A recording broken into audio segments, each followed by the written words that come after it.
The St. Lawrence River Institute's Science and Nature UNtapped returns this Wednesday. Joining me now is the guest speaker and research scientist at the River Institute, Matt Windle. Welcome, Matt.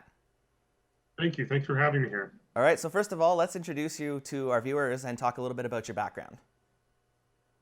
Yes, I'm a research scientist at the St. Lawrence River Institute of Environmental Sciences, and my background is mostly in fish biology and ecology. And I also have a lot of background in spatial analyses, so remote sensing using drones and imagery and geographic information systems to create maps and do different types of neat analyses with those. So kind of combining the biology with computer software to do some neat things.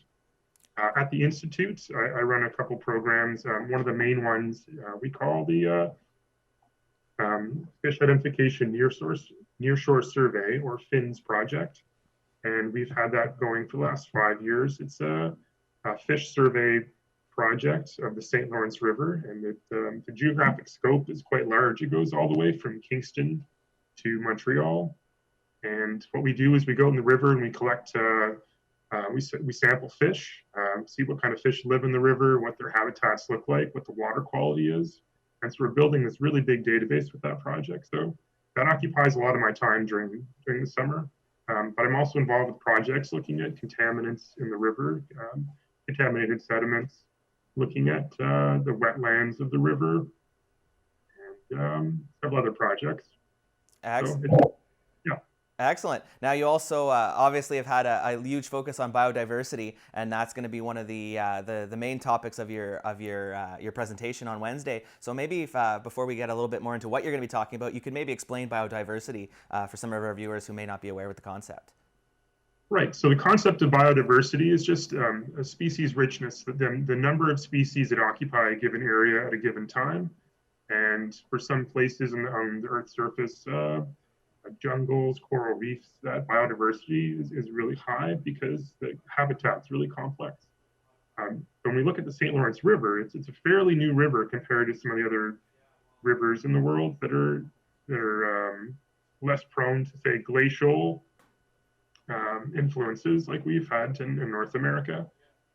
So there are several agencies that look at the health of the ecosystem of the St. Lawrence River. This is kind of divided amongst governments and different sections of the river. Our project is kind of looking at a broad scheme, a broad geographic area of the river. And it's we end up finding these different hotspots of biodiversity in the river. Some areas, some types of habitats are able to support more species, it seems, than other ones. So that'll be mentioned in the presentation coming up this week. All right, so why don't you tell me a little bit more about your presentation without giving it all away, give you maybe our viewers a sneak preview of what they can expect from your talk on Wednesday. Great. So the presentation is going to focus on the effects of water levels on biodiversity. Anyone that lives along the river or even watches the news in the last years has probably been aware that there's been a large fluctuations in water of the St. Lawrence River and Lake Ontario. We've had just incredible amounts of rain and runoff come into the system on several years past. So this is part of a natural process that happens, it's going back thousands of years, and all the species that live in this area have adapted to these seasonal fluctuations. So I'm going to be talking about how the species have adapted, what species we actually find in the river, how they're able to use some of these flood events to their advantage, how they're able to cope with really low water levels and later in the year, and everything we know and we don't know about what's going on in the river related to that. And of course, Matt, one of the hallmarks of Science and Nature UNtapped is the interactive portion. There's an opportunity for those attending to ask their questions. So why is that portion of it so important? Not only to share your message with the community, but also to have them take part and ask questions.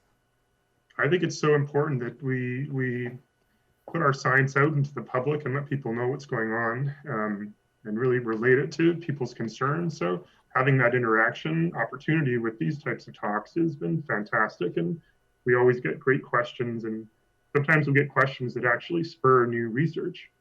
And actually part of this presentation I'm going to be talking about on Wednesday was in fact generated from public concern. So we had a question about what happens with water level fluctuations in the river, how that was impacting the fish communities of one portion of the river. So we did an intense study last summer actually on that part in response to that question from the community. So I'll be sharing those results with the presentation on Wednesday.